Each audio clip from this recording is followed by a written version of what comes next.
running with the 50 States of Gray Party, and our main goal is to compromise in order to find the best solutions to ensure that this great nation remains the best one. Thank you. Yeah, okay. Alright, hello everyone. I'm Andrew McKinnon, and I'm here representing the New Left Party in my bid for the North Carolina Senate seat. I'm excited to let you know all about the ins and outs of our platform as this debate continues. But just for the sake of this introduction, I'm going to focus on our most pivotal planks: education, the economy, and foreign affairs. With regard to education, I plan to focus my efforts in office on repealing mandatory testing. I'd rather see teachers and students evaluated on a more comprehensive basis and hand over that evaluation process to the individual states rather than enforce nationwide testing. This will allow our teachers to focus more on teaching what's important rather than preparing students for just how to take an exam. In the economy, I want to close tax loopholes for big businesses so that they are sure to do their fair share and support our nation. And as to this nation's foreign affairs, my goals are clear. I hope to negotiate peacefully with the rest of the world's leaders so we can all progress together. In the Middle East, I hope to move our involvement into a more administrative role, providing our allies there with strategic advice and training rather than putting our soldiers at danger on the front lines. I look forward to telling you more about my and my party's beliefs in this debate, and I hope that you will vote for me in the upcoming election. Hey, my name is Everett Lasseter. I'm the candidate of the First and Freedom for Americans Party, or the FIFA Party. My party strongly believes in limited government interference and more freedom for our citizens. We feel that as government has expanded to attempt to fix issues, the freedom of our citizens has been compromised. We seek to reverse the majority of this intervention so long as it provides for a more prosperous American future. Our platform topics include increasing funding in education, reducing the budget by cutting spending in military, establishing a wait-and-see approach to foreign policy, and ensuring the continuation of positive family and community values. There has been much controversy over the effectiveness of the legislative branch in today's society, and I believe that my leadership and positive solutions will bring America back on track. Thank you, candidates. I would like to go over the rules and an overview of the debate real quick. Please refrain from talking while the candidates are talking, but if you hear, after a candidate finishes talking, if you hear something that you enjoyed or liked, you are more than welcome to clap. And as an overview of the debate, each candidate will propose a total of 2 questions, and the other 2 candidates will have a chance to respond to that. And then after they respond, the candidate who proposed the question will be able to answer the question they proposed, how they would answer it. And the other 2 candidates have an opportunity, well, a choice if they want to rebuttal or not. And let's get started. Candidate Gomez, you're up first. Okay. In 2012, the states of Washington and Colorado became the first 2 states in this country to legalize recreational use of marijuana. Many politicians believe that this is a progressive step towards the future, both socially and economically. What is your stance on the matter, and how does it affect the nation as a whole? What further steps would you take as a senator? Thank you, Ms. Gomez. So as a senator, myself and the New Left Party are pro-legalization of marijuana. So we want to see it legalized nationwide as opposed to just in the state-by-state manner. First of all, that's going to make its regulation far easier, and the tax revenue that we can bring in from the taxation on this will help us recover from the huge amount of debt that we've accrued, over the last decade or so. And beyond that, I mean, we believe that our nation's citizens should have the freedom to choose whether they want to utilize this drug or not. Clearly, I'm not for the use of marijuana, but I think that it should be each citizen's choice on their own on whether or not they're going to use it. It's been found time and time again to be less dangerous than alcohol, and there are many less health issues related to it. So we are clearly for the legalization of marijuana nationwide. The First and Freedom for American Party strongly supports the legalization of marijuana for law-abiding adults.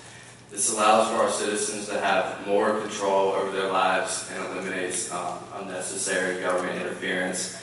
I feel that the U.S. would save money by legalizing the drugs because it prevents the majority of the DEA enforcement tax dollars. However, we must also regulate the amounts that can be purchased and ensure the safety for all of our citizens. We must also increase our border protection, as over half of the illegal drugs in the United States come from Mexico and surrounding countries.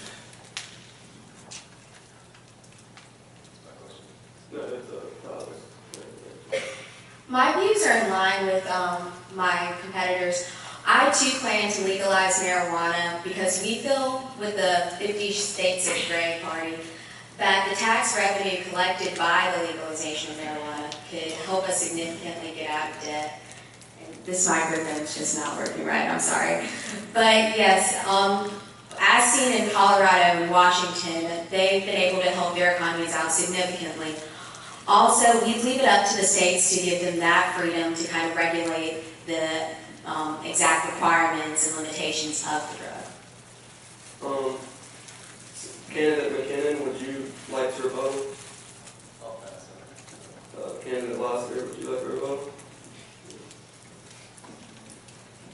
Well, both of you mentioned the economic impact that marijuana legalization has provided, but actually 5 days ago, Colorado Governor John Hickenlooper was quoted in a CNN appearance saying that there's really no extra revenue involved with the marijuana legalization due to restrictions, enforcements, and education of the drug. So I still would legalize it because it provides more freedom for Americans, which is my party's goal. But to say that it's going to get us out of debt or really have a significant impact in our economy is really not as true as what you guys are saying compared to what the governor has said earlier.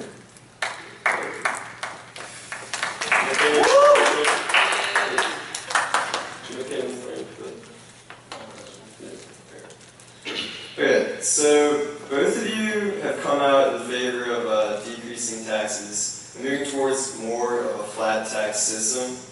Given the current tax bracket set a much higher percentage of wages or of taxes than what Tyler, your party, has proposed, and Everett, what was kind of implied in your platform, how do you plan on reducing the nation's debt while lowering taxes? Well, there's really no true rule on how much the government could spend.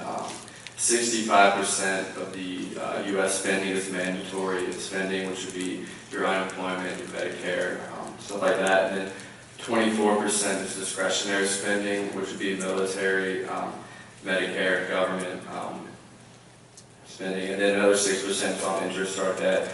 So the idea that we need to downsize the federal government will effectively reduce our debt, because as long as we're paying less taxes, but we're also downsizing the government at the same time, then we can certainly fix our debt issue. And then another key proposition I would make is allowing less regulations on our businesses so that they can come from foreign countries back to the U.S. and promote jobs and bring back U.S. tax dollars. The 50 States of Gray Party is really strongly invested in our small business. We feel like small business is the lifeblood of the economy. And for that reason, we're going to provide small businesses with better tax rates so they can thrive. As far as our tax issues and our tax burden, it will shift to the upper class, but it will not overburden anyone. Everyone will be required to pay their fair share. And as far as the comment that candidate Lasser said about the legalization of marijuana not contributing that much in tax revenue, it would be left up to the states to decide the exact amounts of regulation required. But overall, for the federal level, everyone who's distributing or growing would be required to pay a federal license, which would grant the federal government more money. And I'll say yes, our flat tax rate would provide the government more money while not overburdening anyone. So lower taxes and flat tax rates sound good to everyone in theory. I mean, I think we can all agree that we'd love to have a lower tax. However, if we want to realistically deal with the issue of our debt, we must at least keep current levels of taxation in place. And I propose even slightly raising it on those individuals making over $200,000 a year. This way we can dig ourselves out of debt rather than falling deeper into it. And just to touch on what both Everett and Tyler have brought up here, in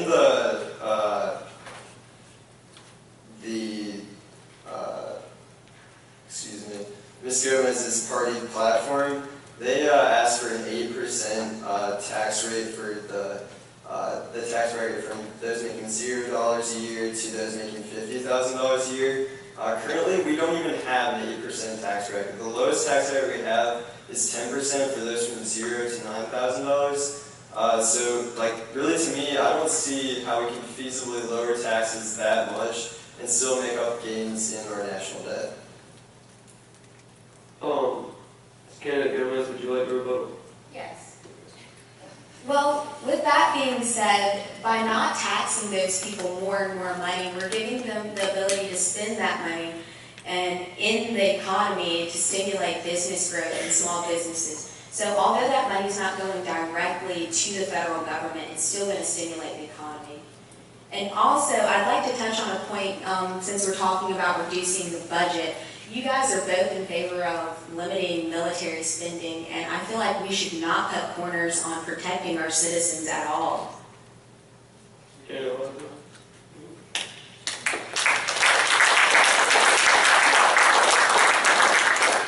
You said that my party plans to limit military spending, which is not the case. There's a difference between national defense and military, and that's what we want to keep in mind, is our national defense above all else. And one thing about your tax policy, after reviewing your tax write-off system in your platform, you said for every $20,000 donated to the military welfare programs, education, or Social Security by a person, their taxes will be deducted 0.5% for 5 years. So effectively, a citizen with $4 million to spend could write off all of their taxes in 3 years. And if you think about the billionaires that make that much money every day, these billionaires are the ones that are expected to really handle the majority of our tax revenue, and for them to be written off this easily at just $4 million, I just don't see how you could even include that in your platform.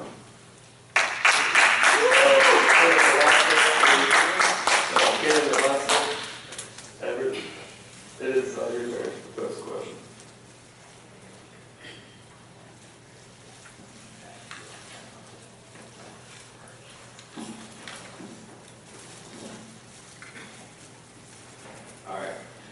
On the topic of healthcare, both of your platforms state you will provide more regulations to ensure universal healthcare success.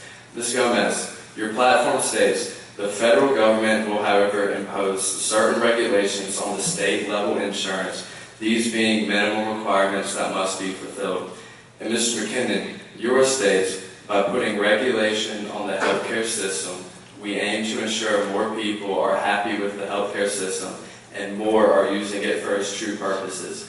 Starting with you, Ms. Gomez, can both of you elaborate on these statements because they appear vague and devoid? You both mentioned regulations, but could I get a better understanding as to what these regulations are pertaining to the healthcare? Well, for one thing, with our healthcare system, we want to delegate that right to the states. We want the states to supply their own specific healthcare system, and we would regulate it in terms of we're going to require that the states pay at least half of the bill so that doctors and their hard work isn't for nothing. Also, some more regulations that we're imposing, we're going to require that healthcare cover contraception, because although we don't believe the federal government should pay for abortions, we should do everything to stop it before it gets to that point. So we want to make sure that contraception is available for everyone under healthcare proceedings. Yeah, so there's actually a point there that Ms. Gomez and I both agree on, is that handing over a lot of the responsibilities for the rollout of this healthcare system should be given to the states. However, in terms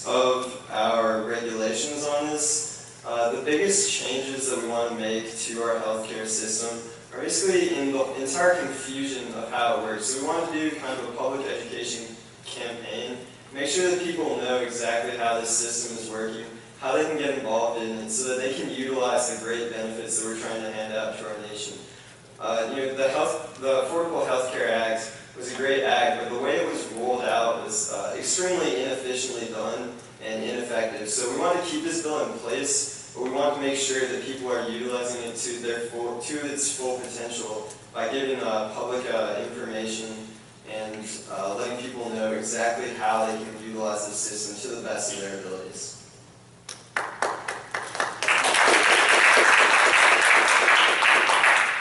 Okay, so you said that you would educate the people more on the healthcare issue.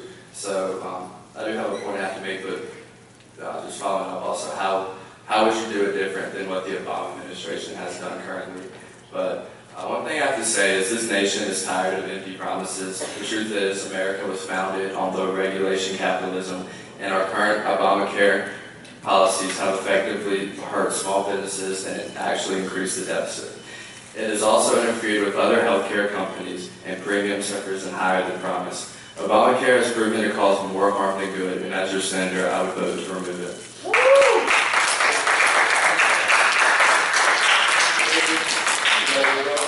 Yeah, so Everett just asked for more specifics on exactly how we would provide public information on the rollout of affordable health care. So there's a variety of ways we can do that. I mean, a public information campaign involves posters, it involves online advertising, it involves public forums. There's a multitude of ways that we can get the word out on this, on exactly how people can get signed up with this system, make sure that they have that health care that they deserve, and make sure that our citizens are provided for and that they're knowledgeable about this. In response to candidate last year's proposal banning Obamacare, I'm not in favor of Obamacare either. I think that it should be left up to the states to decide their own government-issued healthcare policy, so that would be a state grant out. Candidate Gomez, is your question? Okay. Well, we kind of touched on this briefly, military spending. In both of you guys' platforms, you talk about reducing it. Specifically in Everett's platform, you say we need to limit our spending to our core necessities. Then you go on to say that the military budget should be reduced. So is military spending not a core necessity? Also, my question is, how can your policies accomplish cutting military spending that is both economically stable and still effective defensively? So Ms. Gomez just brought up a few points about our military spending. I'd like to go into more detail on that. One of the biggest points of our platform is to make sure that we're not sending unnecessary ground troops in, and that we're stepping into more of a role as an administrator in a lot of the countries that we're involved in militarily. This will cut out a lot of spending that's really unnecessary. I mean, at this point, we don't need the huge number of bases that we have around the world to be at the capacity they're at. We need to be providing more leadership rather than doing the job for these countries. And additionally, in terms of cutting down the spending on defense budgets across the board, our generals and our military leaders are some of the highest paid government officials in this nation. We cut back their wages slightly. This would also make a huge impact. So those are basically the two main ways, by stepping into more of a leadership and administrative role in the countries that we're involved in and that we're trying to aid, and by cutting back on the wages of some of our higher military officials. Yeah, I agree with Mr. McKinnon on using more diplomacy rather than military intervention. And proposing to cut military spending, Ms. Gomez, it would only be a 5% reduction at most. And if you think about it, our country right now spends $700 billion on our military and only $70 billion on our education. And I feel that just a 5% trade-off between the two could definitely bolster our education and secure that we're successful in the future. Also, according to Ron Paul, who's a congressman, in the past 10 years, overall military spending has more than doubled, and I can assure you that every single one of those dollars is not going to something completely meaningful that we need to protect ourselves. I feel like a 5% decrease in our military will still allow us to be effective globally, but it definitely allows us to put more money into education, which is what my party pushes for.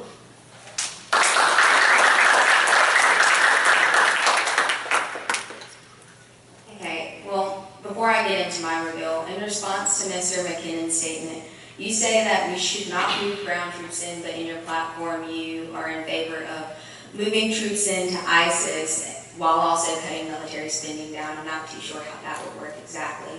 Also, my party believes that the military is very important in today's world. We have threats coming at us left and right, and we need to stay prepared. But with that said, the number one purpose of the military should be to protect, not to aggravate. So we will do negotiations before ever getting to that point where we need a war, but we need to be prepared, and that's what our party's for.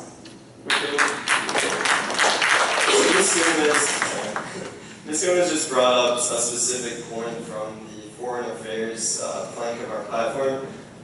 One specific instance where we are in favor of sending ground troops in is in dealing with ISIS. This has turned into a huge issue. They've created an Islamic extremist caliphate. They've carved out huge areas in Syria, Iraq, and may eventually move into Turkey.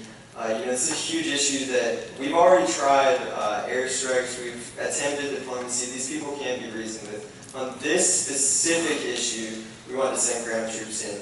Across the board, we have military bases all around the world where I frankly think that we are overstaffed. I think that we can step back into a more leadership role and provide these nations with advice on their own militaries rather than doing the job for them. So, hand it over to Mr. Webster. Well, Ms. Gomez, you said that your party is strongly in support of the military, and I would agree that me and Mr. McKinnon definitely feel the same way. However, imposing a 5% reduction in our military spending, I think in no way will make us incompetent to handle any of the worldly issues. I feel that we can certainly achieve any of our goals with the spending we have, and then even with the 5% reduction, my party, we push for a wait-and-see approach, a more diplomatic approach, and we would only act under two circumstances, and that's when U.S. safety is or interests are interfered, and then if there's a case of a mass genocide in the country is when we would intervene. And the idea that the United States should serve as the world policeman is just simply not something that we need to get involved in. I feel like our issues with the Middle East has only multiplied since we have been sending troops there, and I would certainly support more drone usage in the case of ISIS. I feel that the drone usage would eliminate the need to have boots on the ground in the Middle East and could certainly provide an effective way to handle this issue, gain more information, and then when the time is right, we can invade. Candidate McKinnon, your time for the question. So regarding the environment, Tyler, your party states that you believe in funding to research new methods of obtaining clean energy sources. So my question is, where do you propose to receive this funding from? And then Everett, you say that you support fracking, and despite its benefits of creating jobs, how do you propose to deal with the damage in the environment that it causes? Well, we're also pushing for more breakthroughs in education, and we're promoting education. So while looking for new ways to promote and use renewable resources, that would fall under education. And also, one way that we believe we can do that is through wind power. We're very much in favor of wind turbines because they provide clean, reusable air, unlike what the McKinnon and the Lassiter campaigns decide. They want solar panels, which are very expensive, and which also do not store enough energy to last into the night unless toxic batteries are used, which is just as harmful as drilling for oil. So yes, in promoting education, we're promoting more research for alternatives to oil, which also provides jobs, so we're not totally discouraging that.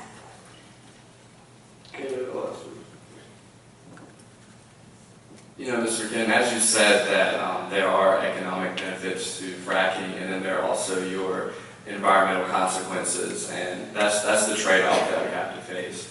But when you look at what fracking has done to the economy, it has brought gas prices down 47%, and consumer gas bills have dropped $13 billion per year and counting. So I feel that while there are environmentally unstable issues towards fracking, we wouldn't use it in all circumstances, but as a means to gain more economic energy dependence and freedom, I would certainly support it in some areas. Another thing to note is that fracking contracts natural gas, which when burned, burns a lot cleaner than what coal would do. So that's another trade-off we face. Do we want to use fracking or do we want to use coal? Because as we've been fracking more, the emissions into the atmosphere has to decrease compared to what it's done with coal.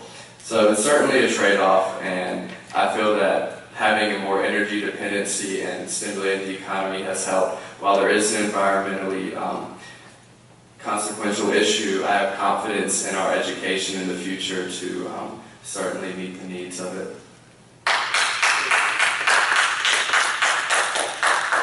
So before I get into my review, I'd like to touch on a couple of points that both candidates brought up. Ms. Gomez brought up the issues with solar panels not being reliable through the night. Yeah, that's undeniable. However, any renewable resource you look for, including wind, isn't going to be reliable 100% of the time. Wind power, you have to have the wind for it, so the wind's not always going to be blowing, just as the sun's not always going to be shining. With regard to storing energy in batteries, the same will have to be done regardless of what renewable energy you use. And furthermore, we'd like to invest more in looking for ways to make these batteries more efficient, make them less toxic. So that's why we're looking to invest heavily in the research there. And so my New Left Party proposes to allocate block grants to those to follow the steps to clean up our energy acts and provide more renewable energy. Our carbon emission tax will also hopefully encourage renewable energy use. As far as I'm aware, I'm the only candidate proposing a carbon emission tax, which would get businesses large and small to invest in renewable energy sources, rather than the ones that are causing all these pollutants, such as coal or the natural gas that Mr. Laster brought up. For funds in researching for advancing our renewable energy resources, percentages from our carbon emission tax will further be used for its funding. So this system of paying for renewable resources will kind of pay back into itself, because we're going to be getting tax revenue from the companies who are burning coal and causing harmful emissions, which will then allow us to research more into ways to get more efficient renewable energy sources and less costly renewable energy sources, thereby allowing these businesses to then fund or go more into renewable energy rather than the less clean areas that they've used before. So. Candidate Gomez, your vote. Okay, Mr. McKinnon, in your platform you talk about how you would like to issue solar panels on all government buildings, and I'm just wondering where you get the money to do that, because solar panels are very expensive. And also, being with the 50 States of Gray Party, let me give you some background. We don't view issues as black or white. We're always looking for that gray, that middle line. And what you said about the carbon tax, I'm in agreement with that, and I would love to adopt that into our policy. Also, going back to foreign policy, Mr. Laster talked about how he does want to reduce military spending, but his whole foreign policy platform talks about intervention in times where we should have intervened. So I'm kind of confused on your stance there. Candidate Laster, your vote.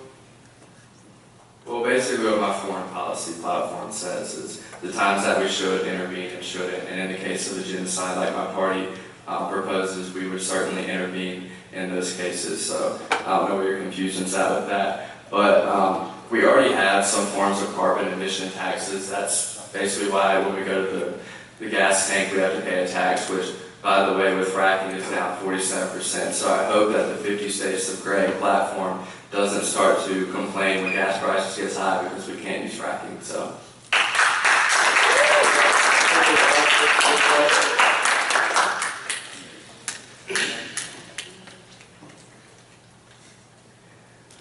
clearly support amnesty to illegal immigrants, and it's proven that these illegal immigrants compete with low-wage workers and bring nearly half of our drug supply. Yes, there are good-natured, law-abiding illegal immigrants out there, but do you both consider it feasible to allow all of these people full citizenship and the benefits it provides, given the hardships it has put on the lower class? And by the way, I just want to make it known, this is about illegal immigrants, not legal immigration. Well, I think it's feasible to allow these immigrants amnesty, more feasible than to go through and try to deport and find every one of them. There's so many illegal immigrants, and that's why the 50 States of Great Party is implementing an easier naturalization process. By making it easier for these immigrants to come in, then we can track them and they can pay taxes and stuff like that. If we continue to have this harsh and difficult process, then we're just encouraging more illegal immigrants to come. And with granting them amnesty, let's think about the founding fathers. They were immigrants, and all they wanted was a better life. So that's what we want to give to these immigrants today. And we want to make this process easier for them, but we also want to hold them accountable. That's why my party is trying to implement a 3 strikes policy. This goes for if you commit 3 felonies and you're an illegal immigrant, then you'll be deported, or if you commit a single felony.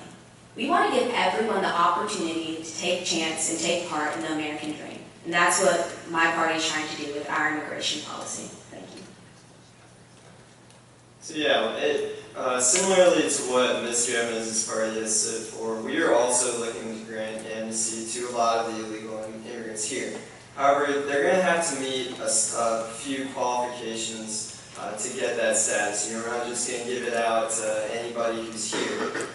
So basically, what they're going to have to prove to us is that they will have a job and be contributing to our society.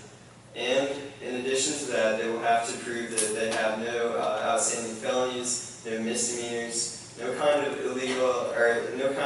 legal issues whatsoever. So with regard to Mr. Lasser's responses, we're really only going to be keeping the good immigrants that you talk about. The rest will be looked to be deported.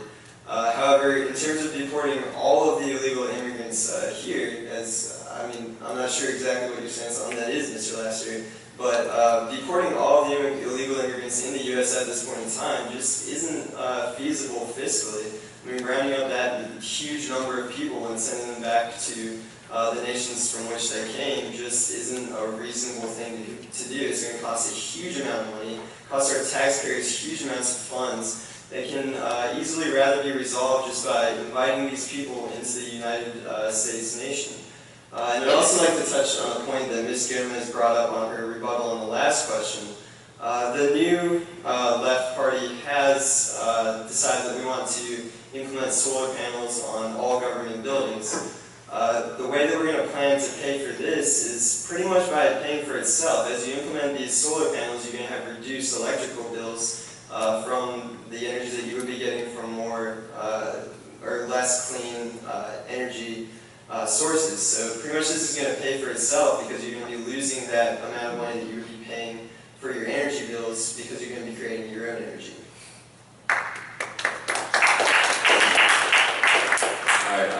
So, Mr. McKinnon, I guess you think that I support mass deportation, which I think is definitely not the solution to solving the issue of illegal immigration. Rather, it is strengthening our border and making sure that we can't have the 700,000 illegal immigrants coming through our borders each month. And then another issue I have with the illegal immigrants when they're here domestically is we need to hone in on the businesses that hire these illegal immigrants, as well as the government benefits they receive. If we can remove both of these, it would remove the incentive for these illegal immigrants to come to our country. But the key is we must strengthen the border, because in the 1980s, Ronald Reagan tried to strengthen the border and then give amnesty to all illegal immigrants. But the issue was he didn't have the border strengthened so they can keep coming in, so it wasn't effective. And Tyler, you said you want to encourage illegal immigrants to be legal, which I definitely support as well. Not complete amnesty, but graduated amounts. But as long as we can limit the incentive to them coming here in the form of under the table tax, without tax working, and the government benefits they can receive, then I feel like it could be, it wouldn't be as big of an issue. And then another point that you brought up, Ms. Gomez, is about the Founding Fathers, which I find it really ironic that you would say that because, yes, the Founding Fathers did come here. However, I recall that in the 1700s, they didn't have to pay for Social Security, Medicare, Medicaid, welfare, any of those things. As well, there's not the drug trade that there is now back 300 years ago. So to relate them to the Founding Fathers is just simply not an accurate comparison you can make.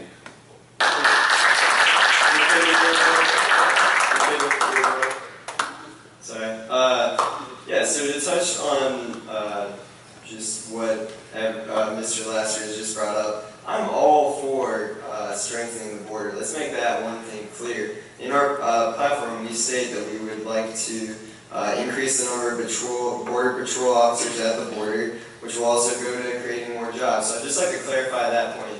We're going to allow amnesty for those people that are here and contributing to our great nation. And then we're going to lock down the border so we won't have to deal with this illegal immigration problem over and over again. I too am in favor of strengthening the border. We, with the 50 States Grey Party, find that we can create more jobs by strengthening the border, by hiring veterans to do this. Also, going back to what Mr. Laster said, I compare immigrants to the Founding Fathers because to me it doesn't matter if you come from England or if you come from Mexico. You still deserve the right to the American dream, and I don't think we should discriminate against people for that. That concludes this senatorial debate. Thank you all for coming, and we would like to give this chance, let's give the candidates a round of applause.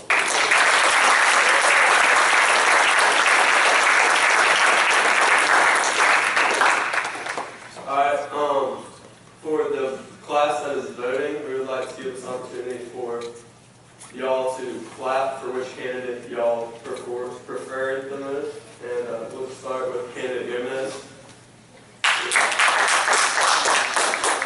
Candidate McKinnon.